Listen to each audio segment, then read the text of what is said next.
Дроны позволили современным людям совершить настоящий прорыв в любой сфере фото- и киносъемки, доставки спасательных грузов и не только. К примеру, сейчас мы записываем этот стендап. Вот так оригинально управляет Муслим Нальгиев.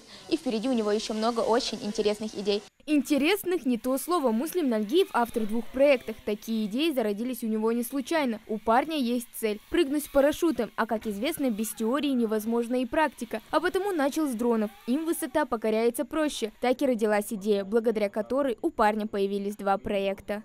Первый проект был «Летай», и, соответственно, дальше уже сразу пошел конструирование проект. И на следующем конкурсе, в следующем году, тоже в марте, была защита, и тоже он выиграл. И, соответственно, «Летай» уже закончен, реализация закончена, отчет принят. Это самая радостная вообще плашка, которую можно увидеть на сайте Росмола. Отчет принят. И дальше уже остается вот второй проект «Клуб конструирования и сборки», КИС. Проект «Клуб конструирования и сборки» стал одним из 16 победителей конкурса молодежных проектов СКФО из Ингушетии. Ребята выиграли в общей сложности 7 миллионов рублей на реализацию собственных проектов. Работа Муслима направлена на развитие навыков конструирования и сборки беспилотных аппаратов среди молодежи Ингушетии. Этот проект уже на аудиторию постарше, но все равно для нас это дети, это старшие классы и учащиеся колледжи студенты. Но если заинтересованные будут дети помладше, 7-8 классы, например, то вообще только с радостью я готов любых принять, всех, кого интересует вот это направление. Единственное, можно сказать, моя цель — это развить у нас это на таком уровне, чтобы нам из Федерации гонок дронов России звонили и говорили: алло, Муслим, у нас гонки или чемпионат по конструированию, вот вы тут нужны. Команда организует мастер-классы, которые должны охватить более 300 старшеклассников, прогревать платы, паять моторы, изучать основы электроники. Все они постигнут основы пилотирования и конструирования летательных аппаратов. Так, сейчас мы прогреваем плату. Это у нас был паяльный фен, и дальше уже мы пользуемся паяльником непосредственно. Прогревать платы нужно, потому что олово холодное, как правило, и плохо паяется, если оно холодное. Если сама плата по себе она холодная, то это вызывает некие проблемы в процессе. Вот. И это, можно сказать, уже основная часть непосредственно нынешнего проекта, то есть конструирование и сборка. То есть мы берем, например,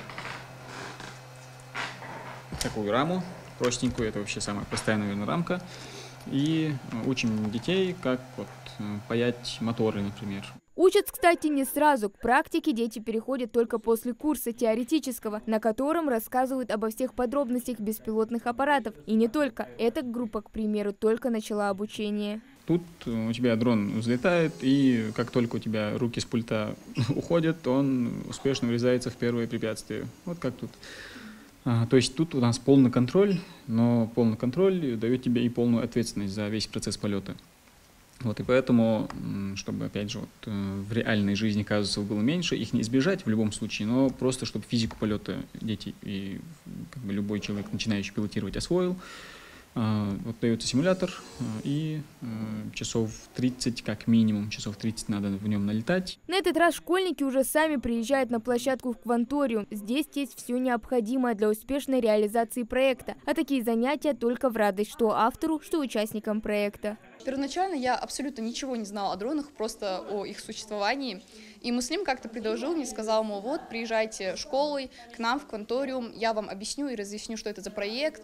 И на самом-то деле, то есть мы тут буквально всего лишь час находимся, но мы узнали много нового о дронах, о разновидностях дрона. И в любом случае я очень благодарна Муслиму за эту возможность. Развитие беспилотных авиационных систем – одно из приоритетных направлений для нашей страны. Поэтому очень важно поддерживать молодежь, которая делает первые шаги в этой перспективной сфере. Выезжал по школам. Там ты запускаешь дрон, пускаешь его над головами, там все в пределах безопасности. Они ой, пытаются зацепиться за него. И потом у меня там был такой смертельный, можно сказать, трюк. Я оставил стакан воды на дрон и тоже пролетал с ним над головами, кому-то давал выпить с него.